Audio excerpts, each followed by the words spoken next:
尾田公开最强狙击手的战力上限，范奥卡在他面前也只能算个地步。看完《海贼王》1126话的第一波情报，最炸裂的内容不是香克斯玩虐小巴托，也不是英雄卡普被关在蜂巢岛，而是耶稣布表现出他真正的战斗力。我们只知道他是红发海贼团的狙击手，追击者的称号让敌人闻风丧胆，能在100英尺外命中蚂蚁的触角，有着世界上最顶级的枪法，曾经与带小孩的达迪有过一战，击败海军史上最具天赋的狙击手。据说耶稣布能将霸气缠绕在子弹上，即便对方是自然系能力者也会被重伤。他在红发海贼团有着极高的地位，仅次于船长香克斯与副船长本贝克曼，战斗力能否接近大将水准也不确定。而且耶稣布参与过的战斗非常少，只有在顶上战争与黑团的范奥卡对过局，两人也没有爆发实质性的战斗。在海贼王1126话中，尾田总算是公开了耶稣布的战斗力上限。红发海贼团离开巨人岛艾尔巴福，找到烧毁他们海贼旗帜的巴托洛米奥。不过香克斯还是给了路飞一个面子，只是把小巴托击败，却没有将其杀害。用毒药测试他对路飞的忠诚度后，便放走了巴托洛米奥和他的同伴们。不过耶稣布却在此刻出手了，仅用了一枪就打爆了巴托洛米奥的海贼船，子弹的威力堪比香克斯的霸禅攻击神臂。暂且还不清楚耶稣布爆船的原理，从此可以确定他绝对有接近大将的战斗力。乌索普的实力在他面前绝对算是真儿子了。黑胡子海贼团的狙击手范奥卡，在2年前就被乌索普判定枪法超准，吃下瞬移果实后战斗力再度提升一个档次，陪同亲自去蛋糕岛抓三眼族的布里，对战赏金超8亿贝利的第3将辛克利将，简简单单的一枪就能打爆饼干人。要知道饼干人所具备的防御力，是当年路飞用4档才勉强攻破的存在。范奥卡和瞬移果实表现出来的战力，一度被海米戏称为海上的又一位皇帝。不过相比耶稣布一枪爆船的威力还是差太多。都说香克斯与黑胡子必有一战，当红发团与黑团决斗之时，耶稣布能击败范奥卡吗？2场战斗测试出大将绿牛的实力上限，打不过索隆也打不过现在的山治。赤犬当上元帅后，立马开启世界征兵，招募到藤虎和绿牛2位强如怪物的大将。在德雷斯罗萨登场后，藤虎展示过强悍的实力，仅仅用一招重力刀便将索隆打到嘴角流血。与吃下烧烧果实的萨博战斗也没有处于下风，迫于贺中将的压力抓捕草帽团的时候，将德岛的废墟漂浮在空中，有毁天灭地的气势。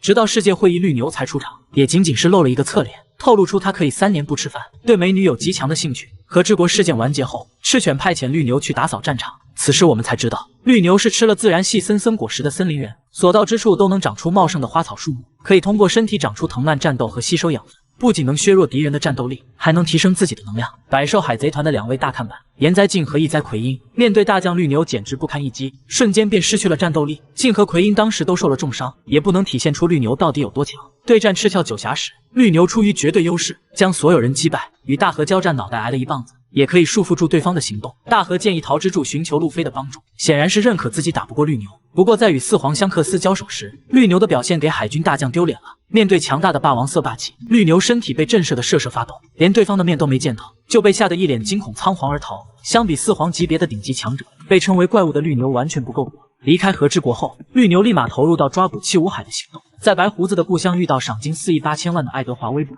没费吹灰之力将其击败，这算是海军大将该有的实力。不过在世界会议期间，绿牛对战革命军队长的表现并不好，与巨人族的茉莉战斗，首长被对方用3叉戟贯穿受伤。从对抗香克斯和七武海威布尔的2场战斗来看，绿牛的实力只能算中规中矩，并没有达到所谓的怪物级别。与桃之助交手的时候，绿牛还暴露出森森果实的最大弱点，桃之助变成一条巨龙形态，从口中吐出凯多一样的热息战斗，将绿牛的身体完全烧毁，也说明森森果实面对火攻非常劣势。在草帽团中，会使用火系招式攻击的人有很多，索隆从警卫门那学会了火焰斩击，山治的魔神风脚也附带火焰攻击。经过鬼岛一战，索隆觉醒霸王色登基地狱之王，山治觉醒体内的血统因子，变成刀枪不入的魔神。2人利用火焰攻击对战绿牛，获得胜利应该不会困难。玩虐过山治，也拯救过路飞，威力甚至比罗杰的神臂更强。盘点海贼王中最顶级的5种拳法，卡普的铁拳绝对算一种，不过这种拳法只有他一个人会，靠着霸气与拳头的结合，让卡普拥有最顶尖的战斗力。30年前在神之谷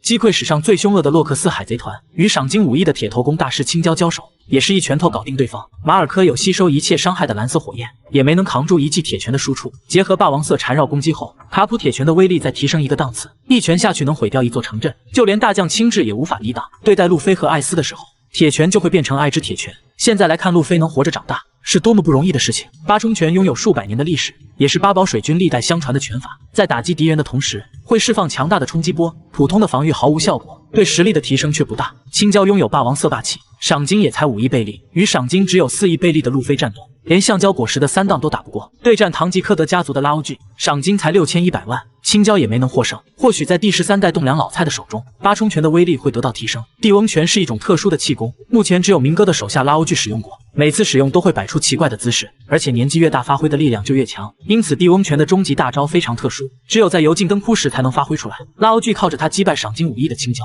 自己的寿命也在那一刻耗尽。王者之拳是伊丽莎贝罗2世依靠强横的肉体挥出的重拳，仅仅是一拳就能摧毁一座城池，破坏力完全不输卡普的铁拳，即便是4皇被打中也会当场毙命。这种说法应该是假的，很难想象翱翔天际的巨龙凯多会被一拳头从空中击落。王者之拳在使用前有个弊端，需要花费1个小时的时间来热身，对体力的消耗也非常巨大，短时间内很难第2次使用。从王者之拳击碎皮卡石像的画面看，破坏力完全不输罗杰的神臂。人妖拳法是伊万科夫经常用的招式，也只有人妖才能使用。为了保护路飞安全越狱，伊万科夫留下来对战毒人麦哲伦，人妖拳法完全起不到作用。好在为越狱小分队拖延了一些时间，在马林范多伊万科夫与赤犬交手，人妖拳法也没有起到作用。不过在对战山治的时候，伊万科夫表现出绝对碾压的实力，一度让山治体验到做人妖的快乐。好在他没把山治变成真的人妖，只存在于 Big Mom 海贼团的食物系果实，曾经吊打过路飞，也玩虐过娜美，还有一个得到过2位4皇的认可。第一颗是甜甜果实，拥有制造粘稠状糖浆的能力，能力者是4皇大妈的长子佩罗斯佩罗，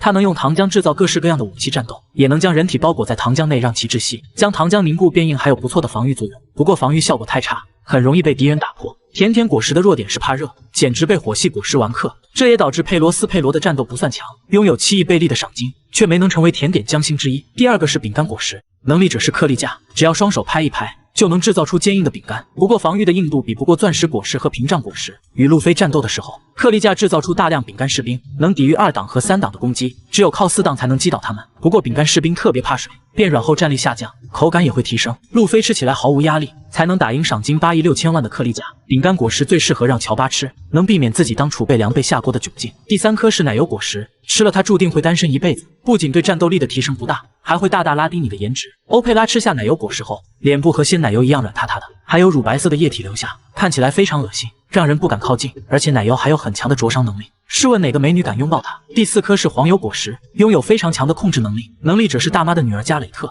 用黄油束缚住敌人后，只要被束缚的生物听到她的呼唤，身体就变得无法动弹。娜美与加蕾特战斗时，双手被控制后，只能任由对方摆布，如果遇到武装色很强的对手，黄油果实的战斗力几乎为0。第5颗是诺诺果实，属于超人系却拥有自然系的属性，能力者是卡塔库利，赏金达到10亿5700万贝利，不仅能从身体内制造年糕，还能将自己身体变成年糕。在对战路飞的橡胶果实时，诺诺果实展现碾压级别的特性，不管路飞使用什么样的招式，都会被卡塔库利用更强的招式压制，配合武装色和见闻色御剑未来使用，完全吊打4档状态下的路飞。这也让很多海迷认为卡塔库利拥有接近大将级别的实力。黑胡子派大将亲自去抓布林，也是在忌惮卡塔库利的战斗力，担心让其他同伴闯入蛋糕岛，很可能会被卡塔库利击败。在剧场版红发歌姬中，卡塔库利与香克斯一起对抗歌之魔王，使用出见闻色御剑未来，战斗力也得到了4皇香克斯的认可。如此来看，当年路飞能击败卡塔库利，实力真的超越对方了吗？盘点那些能力太逆天却惨遭封禁的恶魔果实，其中有3颗果实因为路飞才被雪藏起来。门果实在司法岛登场，能力者是 CP9 的成员布鲁诺，只要吃下这颗果实，就可以在任何地方开一道门自由出入，不管是空气还是火焰，甚至是路飞的脸都能变成一道门。遇到实力较弱的敌人，布鲁诺可以在空气中开门搞偷袭，战斗力不如对方的时候，也可以立马开一道门进入无形空间，只要自己不主动跑出来，即便强如4皇的敌人也不能将他击败。不过门果实也有缺点，就是对能力者的战斗力提升不够强，布鲁诺只能利用海军60战斗，才会使用铁块倒在路飞2档之下。世界会议期间，曾经镇守司法岛的 CP9 成员都晋升为更高级的 CP0，布鲁诺却没有出现在其中，堪称逃跑神器的门果实也随之下线。响雷果实一度被称为最强自然系，从当下的剧情也能印证这点。位于战力顶点的4皇大妈和凯多也都喜欢使用雷电战斗。尾田曾在 SBS 中说过，让娜美吃下响雷果实就能变成最强的人。艾尼路靠着响雷果实在空岛作威作福，把自己当成神，对战草帽团的时候几乎用秒杀的方式干掉除路飞之外的所有人，最高电压能达到2亿伏特，即便使用武装色霸气也不能抵挡。大招万雷和雷银的输出堪比远古兵器，能轻轻松松摧毁一座岛屿。好在路飞的橡胶果实能免疫雷电，不然真不知如何才能对抗他。艾尼路被路飞击败后前往月球，这颗神级果实也很难再登场。从名字上看，肉球果实很普通，却能让暴君熊成为六边形战士，将空气压缩后瞬间释放，产生的冲击波能摧毁一座小岛。利用拍空气产生的反作用力，让暴君熊达到瞬间移动的效果，也能将敌人拍飞到千里之外。旅行社社长的名号从此而来。肉球果实还有很强的治疗能力，可以拍出人体内的伤痛和疲劳。正是有了这颗逆天果实，才让暴君熊拥有大将级别的战斗力。在多次救下路飞后，暴君熊彻底沦为奴隶，肉球果实也惨遭雪藏。时间果实的能力者叫光月石，从800年前穿越到和之国，很难想象如此漂亮的美女为何会爱上吃关东煮的光月玉田。她的能力是将人送到未来，特别适合在遇到危险时逃跑。当时间果实刚刚登场时，一度有海米认为可以利用它去救艾斯，因此作者尾田特意强调，时间果实只能穿越到未来，并不能回到过去。光月玉田讨伐百兽海贼团失败后，光月石也放弃独自存活于世，倒在凯多的狼牙棒之下。时间果实也在那一刻消失不见。当众骂天龙人是垃圾，多次放水救大孙子路飞，吴老星为何不下令铲除卡普？3个原因表明5个老头不敢下令。第一个，卡普是海军的精神支柱。当年洛克斯在神之谷攻击天龙人，海军完全不是对手，被打得节节败退，直到卡普出手才将战局扭转，又联手罗杰将洛克斯海贼团彻底击溃。从此卡普被世人称为海军英雄，对年轻的海兵来说是一种精神支柱。顶上战争，卡普一拳打飞不死鸟马尔科，海军的士气立马提升一个档次。如果吴老星将卡普逮捕处决，会让海军的整体气势大大削弱。第二个，卡普强大的战斗力，我们只知道卡普打架只用一拳，殊不知没人能扛得住卡普的第二拳。曾经将罗杰海贼团多次逼入绝境，战斗力绝对是最顶尖的存在。赏金5亿的铁头功大师青椒，引以为傲的脑袋被卡普一拳锤扁。四皇守门员不死鸟马尔科，拥有能抵挡一切伤害的蓝色火焰，面对卡普的铁拳也失去了功效。曾经有人怀疑卡普不会霸王色，也怀疑卡普不能拧下赤犬的脑袋。卡普用一招霸王色缠绕攻击海底落下，秒杀海军大将，亲自让所有质疑者闭嘴。假如吴老星下令铲除卡普，就问海军中谁有实力与之一战，出动3位大将也未必能无伤逮捕卡普。当年在马林饭多处绝罗杰之子艾斯，海军集结10万精锐对抗白胡子海贼团。所谓的最强战力海军3大将，面对世界最强男人明显弱了一个档次。黄猿的8尺琼勾玉被马尔科挡下，亲自自认冰冻对阵果实无效，赤犬使用计策重伤白胡子，自己也被打入地面之下，差点丧命。见到香克斯带着红发团抵达战场，包括战国在内没一个人敢应战，可见海军缺乏最顶尖的战斗人员，更加不可能铲除战力天花板卡普。第三个，担心卡普反水成为敌人，在海军中出现过不少叛逃者，亲自离开海军加入黑胡子海贼团。泽法离开海军组建了一支军队，跟他一起离开的还有曾经的学生。卡普在海军中的地位远超泽法，一旦卡普反水对抗世界政府，与他一起离开海军的人必定会有很多，不仅让海军的整体战斗力削弱，还会让海军多一个强大的敌人。卡普的儿子是革命军的首领多拉格，拥有一支能对抗天龙人的军队，孙子是现任4位海上皇帝之一的路飞，还是传说中的太阳神尼卡。一旦卡普爷孙3人联合起来，推翻天龙人的统治，轻而易举。如此来看，铲除卡普百害而无一利，吴老星自然不会做这种傻事。有4皇战力的年轻雷利经历2次惨败，左眼被王者剑士砍伤，差点葬身大海。雷利的战斗力有没有4皇级别？黄猿绝对是最清楚的人。去香波地群岛处理天龙人挨打事件，黄猿与老年雷利爆发战斗，拿出天丛云剑对付雷利，脸颊依旧被划出一个伤口。反观雷利被累得气喘吁吁，依旧能分心关注路飞等人的生命安全。可见在雷利的心目中，黄猿不算什么强敌，自信能应付这位海军大将。卡普得知雷利在香波地群岛露面，提醒海军千万不要轻举妄动，想要抓捕雷利得做好充分准备，即便海军大将也可能会吃亏。从对战黄猿的表现以及卡普的言论，能确定老年雷利至少在大将级别。七武海制度被废除后，黑胡子立马带着手下抢夺汉库克的甜甜果实。雷利抵达九蛇岛后释放霸王色霸气，让不可一世的黑胡子乖乖离开。事后雷利告诉夏琪，自己已经老了，打不过拥有2颗果实的黑胡子。言外之意就是说，年轻时候的自己击败黑胡子妥妥的没有问题。虽然说年轻的雷利能打赢4皇级对手，也经历过2次惨烈的败仗。当年雷利被罗杰邀请上船时，左眼还没有疤痕，在罗杰成为海贼王的时候，雷利的左眼已经留下伤疤。在这些年的航行里，剧情只确定罗杰海贼团参加了神之谷大战，对手是洛克斯海贼团，船长洛克斯被罗杰和卡普联手击败，船员有白胡子凯多等一众强者，将雷利的左眼打伤也不是不可能。当时参加战斗的还有神之骑士团司令官教费加兰德加林圣，他在战场上大杀4方，是一位王者级别的剑士。如果神之骑士团把罗杰海贼团当成敌人，也有可能打伤雷利的左眼。在香波地群岛时，雷利说他曾遇到过一场海难，被孩童小巴救了一命。雷利没有吃任何恶魔果实，在无风带打海王类如同砍瓜切菜，他能遇到海难只有一种情况，被强者打成重伤，落入大海之中。当年罗杰被处刑，船员中除了巴基和香克斯，没有任何人到场。从海军处决艾斯的阵仗来看，会派出重兵防止罗杰的船员救人。雷利作为罗杰海贼团的副船长，必定是海军防范的重点对象。当时海军中的强者，除了卡普和战国，也就钢骨空能单挑雷利。钢骨空作为海军元帅，显然不可能亲自出动阻止雷利救罗杰。海军到底派了谁，才有可能将雷利打伤坠入大海之中的呢？花花果实疑似已经觉醒，罗宾释放心中尘封的恶魔，击溃飞6包黑色玛利亚。随着山治一声惨烈的求救声，墙壁上长出一只巨大的手，狠狠打在黑玛利亚的脸上。能得到伙伴的信任，罗宾非常欣慰，他会解决掉眼前的巨大的蜘蛛。黑玛利亚释放出诡异的迷雾，他想用温柔的回忆吞噬罗宾。曾经的故人依次出现在眼前，罗宾很清楚自己身处幻觉之中，因为萨乌罗永远不可能诋毁同伴。愤怒的罗宾开启3棵树浅葱水线，亲手摧毁黑玛利亚制造的温柔回忆。他不能沉浸在过去的失落之中，会和同伴们一起开启崭新的世界。黑玛利亚发动轮入道，继续展开攻击。整个房间被熊熊燃烧的火焰笼罩，那是吃了人造恶魔果实的兵器。一只狗在其中促使火焰轮转。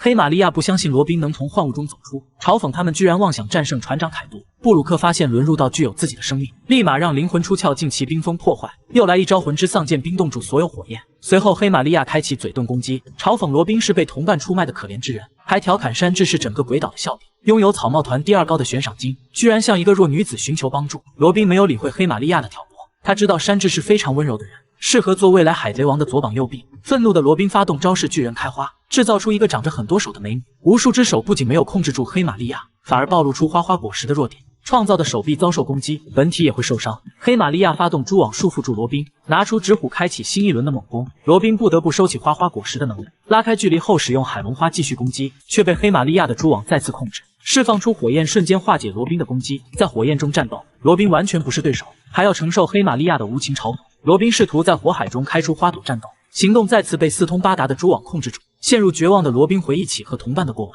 以及在革命军中度过的2年时光。萨博和科尔拉教他如何用体术战斗。一个巨大的手掌出现，屋顶也被瞬间摧毁，掉落的瓦砾将熊熊燃烧的火焰熄灭。还没等黑玛利亚从震惊中回过神来，一个巨大的恶魔出现在他的身后。这就是罗宾的终极大招恶魔之花，有一种花花果实已经觉醒的感觉。惊恐中的黑玛利亚发动最后的反击，拳头被巨大恶魔挡下，身体也被束缚住。罗宾没有给他任何喘息的机会，将黑玛利亚的手和脚全部折断，伴随着惨烈的叫声，飞6包黑玛利亚败北。如此强悍的尼可罗宾，值不值9亿3000万的赏金呢？你知道有多少位海军中将被秒杀过吗？这或许就是赤犬开启世界征兵的原因。海军中将的实力跨度非常大，有人可以站在世界的顶点，击溃史上最凶恶的海贼团，也有人具备随时顶替海军大将的战斗力，还有一些中将是滥竽充数，一出场就会被秒杀。斯摩格在罗格镇登场时，把路飞按在地上摩擦。曾经与赏金5亿5千万的艾斯战斗，场面上也是不分胜负，一度认为他就是卡普的接班人，会把路飞打得满世界跑。经过2年的提升，斯摩格也当上了中将，战绩却拉胯到不行。对战七武海特拉法尔加罗，起初还打得有来有回，罗稍微认真一点，直接拿走斯摩格的心脏将其秒杀。与同样是中将的维尔戈战斗，被打得毫无还手之力。遇到多弗朗明哥时，斯摩格简直是被瞬间秒杀，如果不是亲自赶来救场，他的小命铁定会留在冰火岛。这个满脸凶悍表情的中将叫梅纳罗，跟着藤虎去德雷斯罗萨，以卧底的身份打入到敌人内部，轻松制服了赏金6700万的海贼。巴托洛米奥发现他是海军后，将他按在墙上狠狠摩擦了一顿。作为海军的中坚力量，被赏金1亿5千万的超新星秒杀，只能说战斗力太弱。巴斯提欧的名气远没有他手中的斩蛟有魔，能轻松劈开一栋楼，主动站出来与萨博交手，结果被瞬间秒杀，头盔也被捏得粉碎。海军中将里有不少巨人，从战斗的结果来看，都算不上什么强者。巨人中将龙兹不知道哪来的勇气，居然主动对世界最强男人出手，只可惜战斗力差距太大，被白胡子用阵阵果实直接爆头。还有一个巨人族的中将，尾田都没有公布他的名字，仗着自己的块头大，就想去阻止路飞救艾斯。路飞喜欢硬碰硬，见到体型大的巨人族，直接开启3档将其秒杀。无属算得上中将里面的强者，战斗力属于第2梯队，相比第1梯队的卡普、陶兔等人，应该还有一定的差距。赤犬接任海军元帅之后，任命吴蜀当海军本部的总长官，把这么重要的位置给他，赤犬必定是把吴蜀当成了心腹。在顶上战争时期，吴蜀与赤犬的目标一致，就是要干掉所有海贼。对路飞也没有手下留情，靠着剑术和六式，差点把路飞送走。不过在对战汉库克时，吴蜀算是一秒躺，面对甜甜果实毫无抵抗力，只能用自残的方式来战斗，刺穿手臂保持一丝的情形，也避免海军被女帝瞬间团灭。维尔戈是明哥派去海军的卧底，战斗力比其他中将一点不低。与山治战斗的时候，也是占据了上风，把山治的小腿踢骨裂。不过对战罗的时候有一些大意，认定罗的战斗力不如自己，过于相信自己的武装色霸气，没有躲避罗的攻击，葬身在庞克哈萨德。卡普是海军中将钉子户，也是最强的一位中将。不过卡普整天吊儿郎当的模样，给人一种不着调的感觉。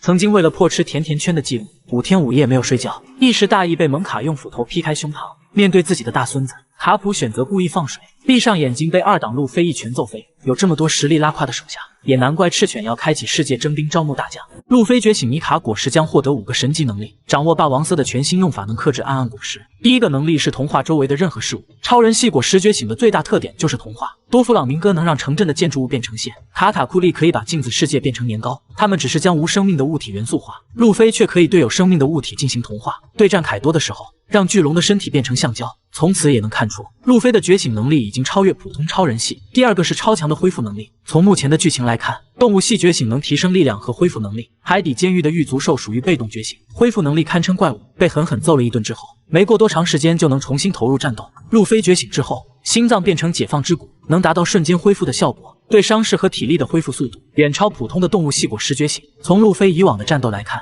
体力消耗过大是比较明显的缺点。对战凯多时被打落鬼岛，吃了卡里布1个月的口粮才能重新战斗。现在有了解放之骨的恢复能力，对路飞战斗的持久性提升很大。第三个是随意制造出武器战斗。从太阳神尼卡的剪影可以看到，他一手拿着剑，一手拿着长矛，从此可以推断出路飞在未来的战斗中也会使用武器来战斗。曾经在恐怖3维帆船时就变成过梦魇，路飞使用过剑战斗，还有与凯多战斗的时候，顺手从空中抓住雷电当做武器。觉醒后，路飞的战斗形式天马行空，很有可能会创造出强大的武器。第四个是霸王色与身体结合的新用法。路飞的2档是将空气注入血液中，增加战斗中的速度；3档是将空气吹进骨头里，拥有巨人族一样强大的力量；4档不仅有速度和力量的提升，还将武装色与人体融合。对战凯多学会霸王色缠绕攻击，不用触碰敌人也能造成伤害。接下来路飞将霸王色与身体结合，就是4档的武装色霸气一样，全身覆盖着霸王色，形成不能触碰的铠甲，完全克制暗暗果实。第5个是尼卡召唤同伴的意识。吴老星曾说过，尼卡果实拥有意识，一直在躲避世界政府的抓捕。从路飞以往的战斗中可以发现，他身上还有一股很特殊的意识，将战场上的人会被路飞的精神吸引，逐渐成为他的同伴。鹰眼就曾在顶上战争发现这一点，评价路飞拥有大海上最可怕的力量。随着幻兽众尼卡果实的觉醒，路飞也主动使用这种意识。在最后的大决战完结后，召唤全世界的朋友一起来开宴会。卡塔库利与多弗朗明哥谁的战斗力更强？尾田终于在 SBS 中给出了准确的答案。经过2年的修行后，路飞遇到2个强悍的对手，一个是赏金3亿4千万的多弗朗明哥，另一个是赏金10亿5700万的卡塔库利。这2人的实力强弱一直是海迷讨论的话题。单单从赏金上来看，多弗朗明哥明显处于下风。不过在七武海制度废除后，每个人的赏金都暴涨了一波。拥有霸王色的女帝汉库克，赏金都能达到16亿5900万倍率。如果多弗朗明哥不被关入海底监狱，赏金妥妥的会超过10亿。从恶魔果实的修炼来看，明哥与卡塔库利都掌握了觉醒能力，卡塔库利甚至让诺诺果实拥有了自然系的一些特质。不过从多弗朗明哥使用的招式来看，他对线线果实的开发更强。大招鸟龙绝对是逆天般的存在，即便是藤壶也无法阻止其收缩。在3色霸气的修炼方面，卡塔库利占据绝对的优势。2人对战路飞的时候，都释放过霸王色霸气，只是将周围的小喽啰震晕，还没有掌握最顶尖的缠绕攻击。卡塔库利对武装色霸气的修炼明显强于多弗朗明哥。对战路飞的时候，武装色的硬度一度打得路飞不能还手。明哥在对战罗的时候，手掌包裹武装色却被妖刀鬼哭砍伤。至于剑纹色的修炼，卡塔库利已经掌握到预见未来的水准，虽然比不过香克斯的剑纹杀，相对多弗朗明哥要强很多。在战绩方面，卡塔库利基本不出蛋糕岛，没有与顶级强者交手的记录。对战过最强的敌人就是路飞，不拿掉一个腰子，路飞也不会赢。后来黑胡子派亲自去蛋糕岛抓布林，也是认可卡塔库利有接近大将的水准。多弗朗明哥与2位大将有过交手，一位是前海军大将亲至，在冰火岛被瞬间冰封，挣脱冰块后嘴上很不怂，能看出与亲至的差距很大。对战藤虎的时候态度非常嚣张，主动出手，还扬言连藤虎一起干掉。不过从藤虎坦然的态度来看，搞定当时的多弗朗明哥不在话下。尾田曾在 SBS 中说过，多弗朗明哥最初的设定是百兽海贼团的干部，担心路飞在鬼岛打不赢如此强大的敌人，才把他设定成一位小 boss。百兽海贼团的干部都用扑克牌命名， JQK 分别代表3位大看板，其中 K 代表岩灾镜，也是最强的大看板，战斗力仅次于凯多。多弗朗明哥一直被称为 Joker， 是扑克牌中的鬼牌，比 K 更大。如果他被安排在百兽海贼团，战斗力必定在岩灾镜之上。如此来看，即便明哥的霸气比卡塔库利弱，整体实力不一定落于下风。能克制轻质的恶魔果实都有哪些呢？在蜂巢岛对战昔日的恩师卡普，亲自展示出冰冻果实强大的一面。曾经兵锋住圣胡安恶狼和大九等人，也让黑胡子都不敢轻易与他交战。不过有5个恶魔果实能克制青雉的洞洞果实，赤犬的岩浆果实绝对算一个。在顶上战争，青雉将海面冰封，导致包围必无法升起。黄猿建议赤犬发动岩浆果实来融化冰块，赤犬立马使用流星火山，将海面的冰块全部消除。后来赤犬与青雉在庞克哈萨德争夺元帅，10天10夜的交战过后，赤犬以微弱的优势获胜，是否也能反映出岩浆果实对洞洞果实有克制作用？当路飞乘佐罗的潜水艇逃走时，青雉立马使用冰河时代将整个海面冰封，说是阻止路飞逃走，更像是防止海军出动抓捕路飞。黄猿立马甩出8尺琼勾玉，将海面的冰块全部打碎。从此也能看出闪闪果实在破碎冰块方面很好用。贝加庞克在改造暴君熊时，与闪闪果实也做了结合，让它能使用镭射光线对战索隆时能轻而易举融化一把剑。有如此高的温度，融化青雉的冰块也不算难事。艾斯的烧烧果实也能产生很高的温度，当年在马林范多对战青雉，就用火焰融化了冰块爆制组。现在是萨博吃下烧烧果实，实力可能比当年的艾斯更强，用火焰来克制青雉的冰块，可以说是轻而易举。能产生高温的恶魔果实还有一颗，就是超人系热果实。曾经的主人是动画原创人物阿奇诺，可以产生1万度的高温，能将刀剑等铁质物品轻松融化，甚至还能制造一个岩浆温泉，再坚硬的冰块也会变成水。后来热果实的主人变成大妈的儿子欧文，也能产生非常高的温度，能瞬间将海水加热到沸腾状态。不过欧文的战斗力太弱，即便果实存在优势，也会被青雉完虐。阵阵果实可谓是最强超人系，拥有毁灭世界的力量。青雉在顶上战争对战白胡子，将对方冻成冰块之后，却感叹震动无法被冻住。随后白胡子就将冰块震碎，从此也能看出青雉认定了阵阵果实能克制洞洞果实。现在是黑胡子吃了阵阵果实，当手下的人被青雉冰封时，他也说了能利用震动粉碎冰块，不过也会粉碎同伴的身体。可见恶魔果实即便存在克制关系，使用得当，战斗力也不会受到太大影响。路飞从出海以来，拥有过3艘海贼船，第1艘是小木船，只能承载1人1桶；第2艘叫梅利号，是可雅送给路飞的，在航行中受伤太多，被路飞一把火送走。第3艘是千里阳光号，由弗兰奇精心打造。桑尼号刚完工的时候，每一位成员都给他取了名字。路飞在取名字方面可以说是绝对的鬼才，经常给别人取外号，比如叫马尔科是菠萝头。路飞一共给桑尼号取了4个名字，分别是黑熊白熊狮子号、老虎灰狼狮子号、鱿鱼章鱼黑猩猩号，还有丸子猩猩狮子号。从这几个名字来看，路飞绝对是与动物杠上。山治取了2个名字，分别是向日葵先生和狮子号。桑尼号的船头很像狮子，也能看出山治非常务实。乌索普只取了1个名字，叫狮子船，与山治取的名字非常相似，太过普通，没有被尾田使用。每次有热闹的事情发生，乔巴都会显得很积极。不过乔巴只给桑尼号取了1个名字，叫樱花海盗号，可能是他来自樱花国度，取这个名字表明他想家了。弗兰奇是桑尼号的设计者，有权利对船取名字，他弄出2个名字，分别是狮子暴力冠军号、弗兰奇狮王冠军号。从名字中也能看出来，弗兰奇对当冠军非常执着，与黑胡子海贼团爆发战斗，他的对手很可能是冠军巴沙斯。罗宾给人一副温柔贤惠的感觉，取名字时却非常腹黑，直叫桑尼号为暗黑丸，等同把腹黑刻在了脑门上。索隆虽然经常迷路，在取名字方面却非常有天赋，给桑尼号取名字也很积极，一共给出了3个名字，分别是狮子妈妈号、睡狮老爷号、莱恩昂内尔大哥号。从这些名字可以看出，索隆还真是位中二青年，最后还是用了冰山大叔的名字万里阳光号。穿越万千残酷的大海，如太阳一般灿烂的船，从不会武装色霸气的毛头小子，到对轰王者卡普的顶级强者。青雉的战斗力经历了4次提升，刚加入海军的青雉跟着教官学习，没过多久青雉就学完了所有内容，战斗力有所提升。不过青雉并不满意，他想拜师卡普，让实力更上一层楼，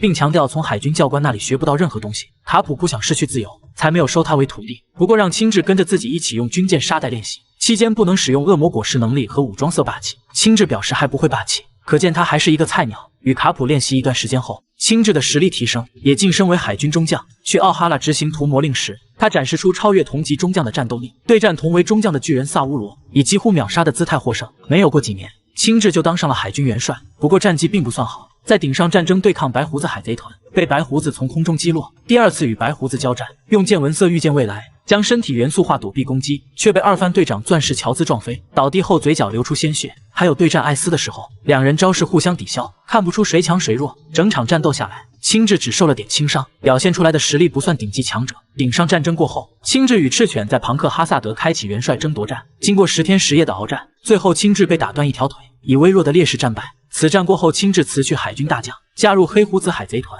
从战绩表现来看，与赤犬一战过后，战斗力也提升了1个档次。1年前在某座小岛遇到黑胡子海贼团，轻松冰封圣胡安恶狼等人，在冰火岛救老同事斯摩格，轻松秒杀七武海多弗朗明哥。现在青雉与卡普在蜂巢岛对战，前期被卡普一招海底落下打入地下，重新站起来后，脸上和身上都受到了明显的伤。当溪流偷袭卡普削弱他的战斗力后，青雉已经能与卡普正面对轰，并且将卡普打倒在地。不过青雉还不能确定拥有霸王色，算不上最顶尖的强者，能挡住罗杰神臂的英雄卡普。打溪流的时候，为何不用霸王色缠绕攻击呢？2年前的顶上战争，白胡子就给出过答案。刚刚抵达蜂巢岛时，卡普用一招银河冲击摧毁一座城镇，对战首席大弟子青雉，又用一招海底落下轻松击溃。重新站起来的青雉，身上和脸上已经出现了明显的伤痕。为了救科比，卡普用身体挡住溪流手中的雷雨，在将溪流打入地面之下时，也没用像打青雉那样使用霸王色缠绕攻击，这不禁让人想起2年前去救艾斯的白胡子。整场顶上战争下都没有释放过一次霸王色，更加没有使用过最顶尖的霸王色缠绕攻击。当时的马林范多有很多白胡子海贼团旗下的普通成员，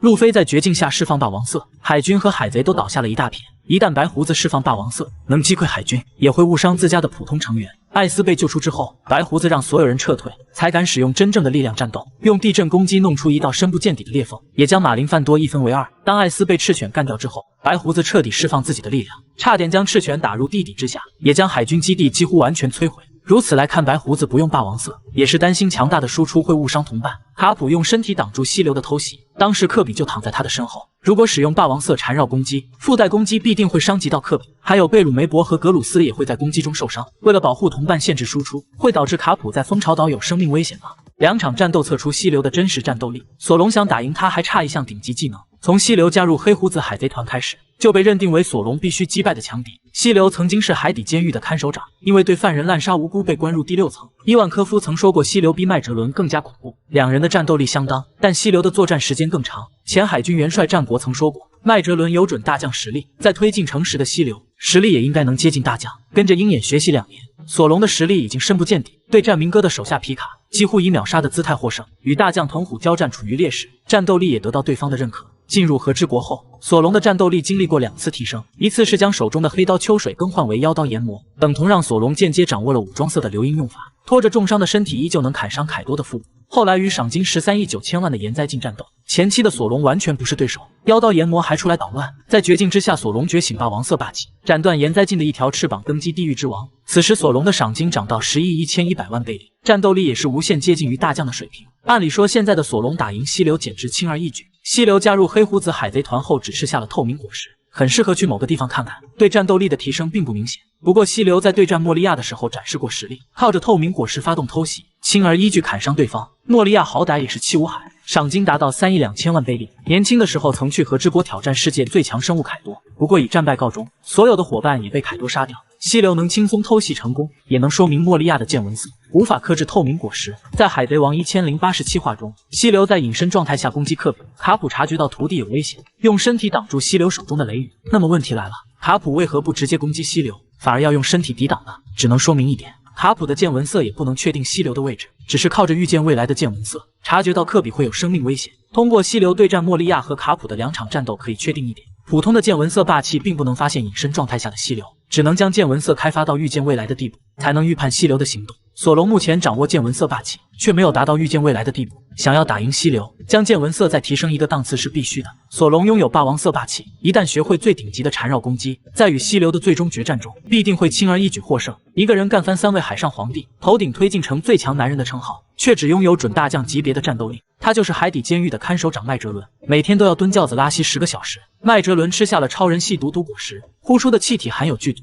会让他吃下的食物沾上毒液，这也是麦哲伦每天拉肚子10个小时的原因。不过毒果实也给他带来了强大的战斗力，全身覆盖上蓝色毒液，让敌人不敢触碰，堪称绝对防御。一旦触碰到这些毒液，会慢慢丧失五感，直到丧命。在推进成狭小的空间中，特别适合毒果实发挥，也让麦哲伦被称为海底监狱最强男人。海军元帅战国也曾说过，麦哲伦拥有接近大将的实力。为了救出艾斯，路飞在汉库克的帮助下偷偷来到海底监狱，在那里路飞遇到了巴基，两人一路上释放出大量犯人。麦哲伦决定亲自出马，他不允许推进城出现任何骚乱。此时小冯告诉路飞，一旦触碰到麦哲伦的身体，就会身中剧毒丧命。路飞很清楚，不击败麦哲伦就无法见到艾斯，哪怕舍弃双手也无所谓。可是在剧毒面前，路飞的攻击毫无效果，没一会便倒在剧毒之中。小冯没有放弃与路飞的友情，带着他来到人妖乐园。在伊万科夫的治疗下，路飞消耗10年的寿命才捡回一条小命。当他们来到第6层时，艾斯已经被海军押送去马林饭多。为了逃离海底监狱，路飞和伊万科夫组建越狱小队，其中还包括2位前妻五海，分别是克洛克达尔和鱼人甚平。黑胡子也在此时来到推进城，他的目标是寻找强大的伙伴。麦哲伦迫不得已放出与之溪流，让他去阻止黑胡子海贼团，自己则是前往第6层，剿灭以路飞为首的越狱小分队。途中遇到黑胡子海贼团，麦哲伦没有过多废话，一招毒龙全部秒杀。伊万科夫决定断后，一个人留下来阻挡麦哲伦，最终和闪电一起倒在毒液之中。路飞在三哥的帮助下，用蜡烛制造铠甲，再次对战麦哲伦。在麦哲伦的大招毒之巨兵出现后，也只能放弃战斗逃走。另一边，慎平和老沙一起带着巴基抢夺到一艘军舰，在被毒之巨兵攻击到之前，所有人跳入大海中逃生。小冯变成麦哲伦的模样，下达开启正义之门的命令，之后破坏掉控制大门的开关，让路飞等人安全逃离。此时的推进城中，溪流选择背叛麦哲伦，拿出解药拯救黑胡子海贼团。他们释放出第6层的罪犯，开启最残暴的招聘会。麦哲伦奋起反抗，奈何寡不敌众，被黑胡子等人打成重伤。勉强捡回一条小命的麦哲伦，却因此事被降职为副看守长。如今来看当年的推进层事件，麦哲伦一人干翻如今的3位4皇，还有众多准大将级别的强者。只可惜太依赖恶魔果实，实力上限并不高。